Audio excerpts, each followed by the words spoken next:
We have Saurabh Mukharjea, the founder of Marcellus Investment Managers, joining us. Good morning, Saurabh.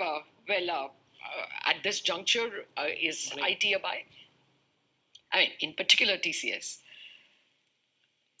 I think for the last year and a half, I think on your channel, I've been saying that this sector makes sense.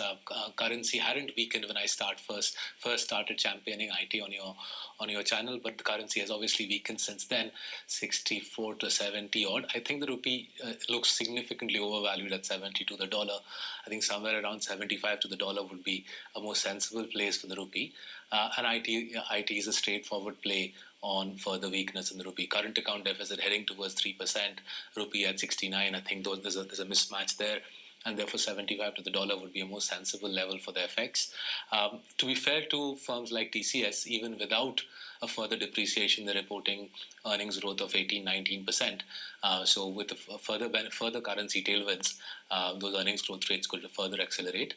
And I think specifically in TCS's case, this is a scale gorilla without parallel in the Indian IT sector. I think even firms like Infi, I don't think are any longer in the same league as TCS. This is, I think, without question, the behemoth in the Indian IT services industry, and safely put it in the category of buy it.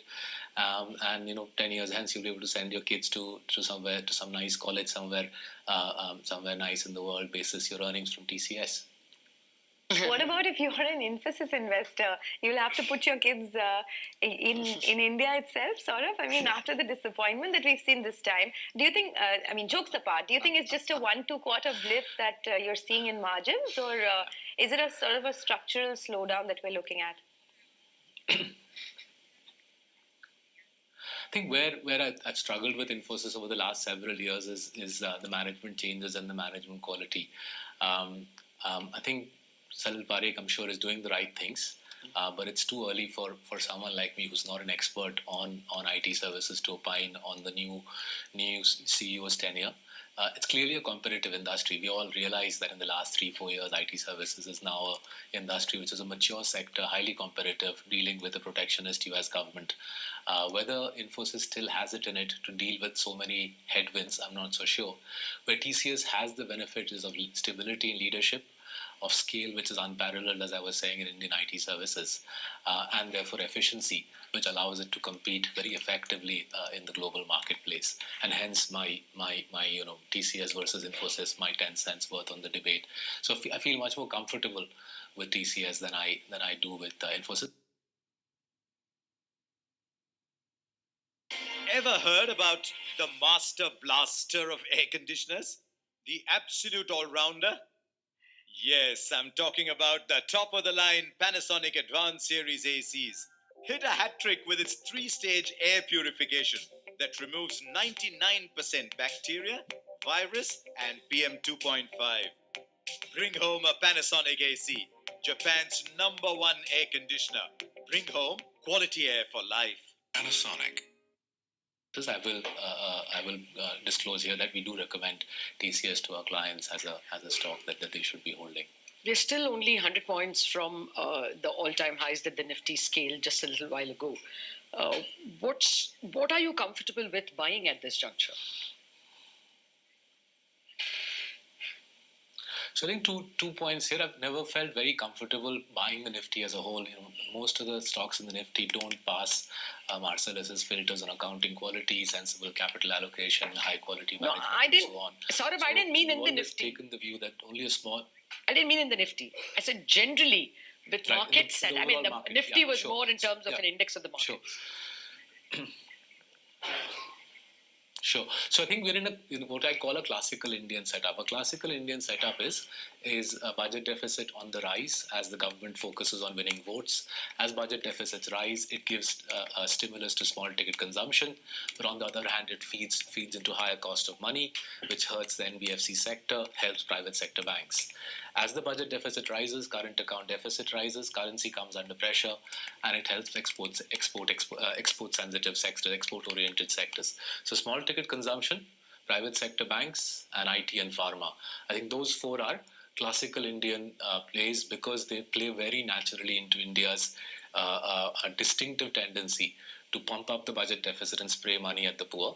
And we are in a classical Indian setup. We were here in 2010, 11, 12, 13, and that's where we find ourselves again. And hence my point of view that private banks, small ticket consumption, IT and pharma look to be sensible places to be over the next 12 months. Okay, well, the market is picking up some pace now, so don't lose sight of that. Out of the 27-point Nifty gain, almost 17 points is coming only from TCS. So that's really the leader of the market right now. TCS at the high point, over a 3% rally.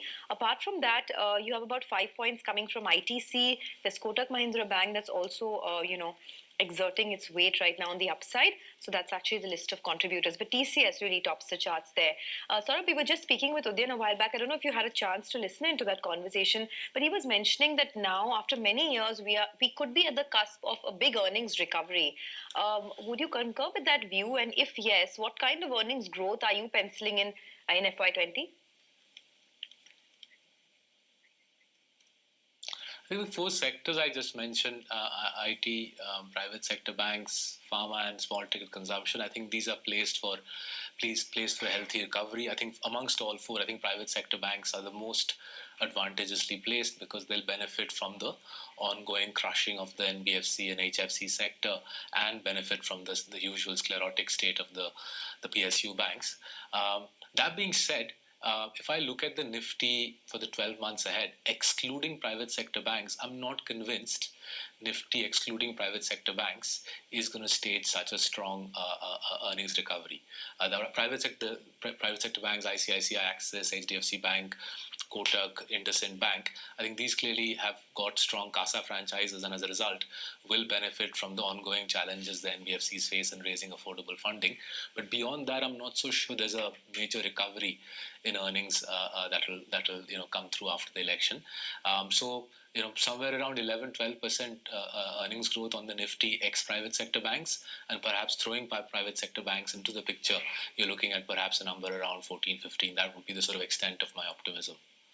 Okay, well, everybody's confident about corporate lending banks. Though it's a little not so clean, many of them are now becoming 50% retail lenders. But nevertheless, a lot of people have preferred ICICI and Axis. Would you go down the line to some of the mid-cap banks? I think where we have proven track records of sensible lending in small and mid cap banks, we have no hesitation in saying those are worth looking at. So take for instance a bank like City Union Bank, long track record of stable lending, sensible credit policies. A City Union Bank, something that I've always felt was a reassuringly sound lender based out of Tamil Nadu. Similarly, I think DCB Bank, even in my erstwhile avatar, I used to suggest to people have a look at DCB Bank, well-run bank, which has in the last 7-8 years transformed itself. But beyond those two, smaller banks in our country, a lot of them worry me quite deeply. Worry me in terms of their balance sheets, what I see in their provisioning, and what I see in terms of their franchises. So honestly, we seem to be becoming a banking sector where the big five, which is ICICI, Axis, Kotak, IndusInd, and HDFC Bank, the big five seem to have the star management talent, the high quality balance sheets, and they seem to be in a very strong position to pull away over the next 2, 3, 4 years. In the second tier down, barring DCB and City Union Bank, I have to confess I struggle to see the quality in management teams that one would need to back a banking stock in our country. Okay, Saurabh, one final question then. We are going to be speaking with the Power Secretary in just moments from now. Ahead of that, how would you read into the problems in the power sector, and are you bullish on that space at all? I think we're pretty much where we were 5-6 years ago. We seem to be perpetually in the same place. in the power sector in our country, in spite of every government announcing some recovery scheme or the other. The discounts is consistent inability to pay the power generators, perpetual challenges around coal and the price of coal and imports of coal. So, we'll great if the power secretary could give you a sense as to how the paradigm could change going forward. And potentially the most exciting development in India is solar and wind, and the fact that we could end up with a much larger alternative power sector, alternative energy sector in the next 4 or 5 years than we had bargained for. Challenge that creates is for the old-fashioned coal-fired generators. Where does a NTPC or a Tata Power go in a world where alternative energy becomes the mainstay? So it's a very interesting time. I wish the traditional problems could be solved, but at least looking forward and looking on the hopeful side, positive side, alternative energy seems to have come leaps and bounds in our country in the last 5 years. Okay, point taken, Saurabh. To be fair, NTPC and much more Tata Power have invested in the renewables. They bought Welspun's renewable unit, Tata Power. So maybe like Ashok Leyland is going into electric vehicles, the thermal plants also will be able to make the transition. But wait and see. Thank you.